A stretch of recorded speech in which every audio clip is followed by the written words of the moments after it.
Hallo meine Lieben und herzlich willkommen zurück zu Curlandro. Mein Name ist Alejandro und heute habe ich etwas ganz Besonderes vor, und zwar ich werde euch diesmal kein Tutorial zeigen, wo ich mir die Haare pflege oder wo ich irgendein Produkt herstellen werde, denn diesmal wird es etwas fachlicher. Ich werde ein bisschen reden, denn es geht um das Thema selbst hergestellte Produkte richtig konservieren. Denn das ist etwas, worüber ich mich in letzter Zeit sehr intensiv beschäftigt habe, da ich ja doch immer in Tutorials sehr viele DIY-Produkte vorgestellt habe und ich auch tatsächlich oft die Frage bekommen habe, wie ich meine Produkte konservieren lasse.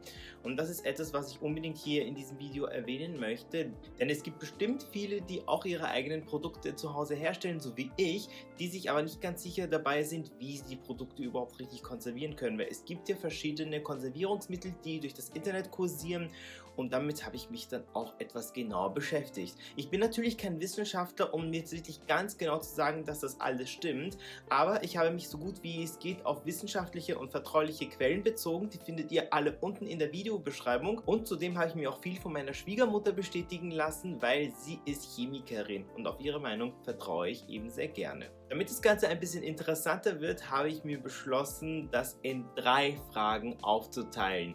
Frage Nummer 1. Warum braucht man ein Konservierungsmittel? Ein Konservierungsmittel brauchen wir ganz klar, um unsere Produkte haltbar zu machen. Denn das ist wichtig, um verschiedene Sachen, die wir nicht unbedingt in unseren Produkten haben, wie zum Beispiel Bakterien, Mikroben, Schimmel und so weiter und so fort, dass die alle erst nicht in unseren Produkten hineinkommen. Und das passiert leider deswegen, weil eben sehr viele Produkte, die selber hergestellt werden, auf Wasser beziehen. Und das mache ich auch bei meinen Gels mittlerweile, die ich herstelle, oder auch bei meinen Leave-In-Sprays, dass ich immer ein Konservierungsmittel hineingebe, weil eben die Basis einfach Wasser ist. Und Wasser ist etwas, das lieben Mikroben. Da können sie sich so schnell vermehren, und auch wenn man das nicht sieht, können da schon so einige drin sein. Und ich glaube, das wollt ihr euch natürlich nicht in die Haare sprühen. Viele, die ihre Produkte selber herstellen, stellen diese gerne in den Kühlschrank, damit sie dann bis zu 2 Wochen haltbar bleiben. Das kann man natürlich machen, wenn man keine Konservierungsmittel verwendet, aber da muss man wirklich aufpassen, dass man die Produkte auch nicht länger als 2 Wochen verwendet. Denn auch wenn das Produkt nach 2 Wochen noch immer gut aussieht und ihr nicht das Gefühl habt, dass es für Hautirritationen sorgt, dann kann es natürlich trotzdem sein, dass noch immer irgendwelche Mikroben drinnen sind, weil das sieht man in erster Linie nicht. Deswegen passt wirklich auf, wenn ihr die Produkte nach 2 Wochen noch immer zu Hause stehen habt, bitte sofort wegschütten. Es bringt überhaupt nichts. Wenn ihr zum Beispiel andere Produkte herstellt, die nicht auf Wasser basieren, wie zum Beispiel auf Kakaobutter, wie ich das in meiner DIY Curl Defining Cream gemacht habe, dann ist natürlich ein Konservierungsmittel nicht notwendig, weil auch keine frischen Zutaten drinnen sind und Wasser erst recht nicht. Sind Teebaumöl, Vitamin E-Öl, Rosmarinöl etc. Konservierungsmittel? Jetzt kommt die Schocknachricht für die meisten. Nein, das sind alles leider keine Konservierungsmittel. Denn solche Öle wie zum Beispiel Teebaumöl, Vitamin E-Öl, Rosmarinöl, Traubenkernöl, Lavendelöl, selbst Zitronensäure sind alles keine Konservierungsmittel. Sie dienen nur dazu, dass das Produkt nicht so schnell ranzig wird. Denn diese Öle enthalten Antioxidantien, und Antioxidantien, davon haben bestimmt auch viele von euch gehört, sind ja was Gutes. Sie sorgen dafür, dass das Produkt nicht so schnell ranzig wird. Das bedeutet, dass das Produkt jetzt nicht schlecht riechend oder schlecht schmeckend ist. Also vielleicht schmecken die jetzt in dem Fall nicht. Das sind ja Haarpflegeprodukte, die man ja sowieso nicht essen sollte. Und deswegen, sorry Leute, bringt alles nichts. Wie kann ich meine Produkte richtig konservieren? Die in der Frage 2 erwähnten Öle könnt ihr eben leider nicht verwenden, um eure Produkte zu konservieren. Unten in der Videobeschreibung findet ihr einen Link, der euch zu verschiedenen Konservierungsmitteln führt, und ich habe mich auch für eines von diesen Konservierungsmitteln entschieden, und zwar stelle ich euch Folgendes vor. Und zwar dieses Produkt heißt Optifilm Plus von der Firma Halal Everyday.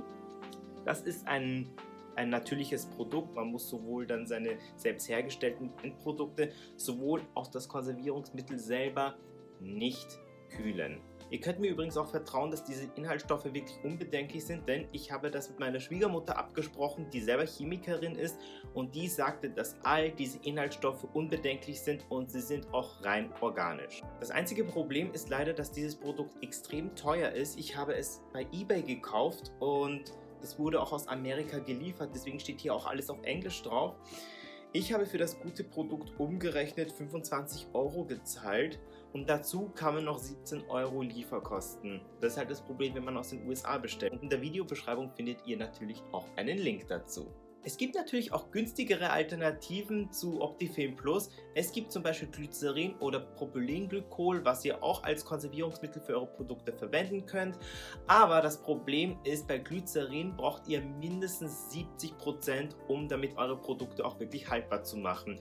Und das wollt ihr nicht unbedingt haben, denn Glycerin ist doch eine sehr klebrige Angelegenheit und ich empfehle es definitiv daher nicht. Ich selber verwende Glycerin auch für meine Produkte, aber ich verwende das, damit die Haare dann mit mehr Feuchtigkeit dann versorgt werden.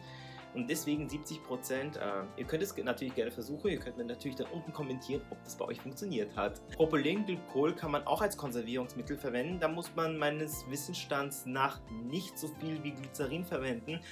Allerdings, und ich glaube, das wird nicht diejenigen erfreuen, die sich lieber auf organische Produkte verlassen wollen, denn dieses Produkt ist komplett synthetisch. Das heißt, es wird im Labor hergestellt und zu größeren Mengen können dann auch gesundheitsschädigend sein. Allerdings, wenn man eine kleine Menge davon verwendet, passiert natürlich nichts. Denn, wie sagt man so schön, die Dosis macht das Gift. Ich hoffe, ich konnte euch ein bisschen helfen und somit Licht ins Dunkeln bringen. Wenn ihr irgendwelche Fragen habt, stellt mir gerne die Fragen unten in den Kommentaren. Beziehungsweise habt ihr andere Konservierungsmittel, die ihr verwendet, dann bitte lasst es mich auch unbedingt wissen. Ich würde mich sogar sehr darüber freuen, weil vielleicht muss ich ja dann für das nächste Konservierungsmittel nicht unbedingt 40 € ausgeben, vielleicht auch nur 20 oder 15 € oder vielleicht auch nur 5, wer weiß. Meine Lieben, ich wünsche euch was, lasst es euch gut gehen, wir sehen uns nächstes Mal wieder. Bis dahin, bleibt sicher, tschüss!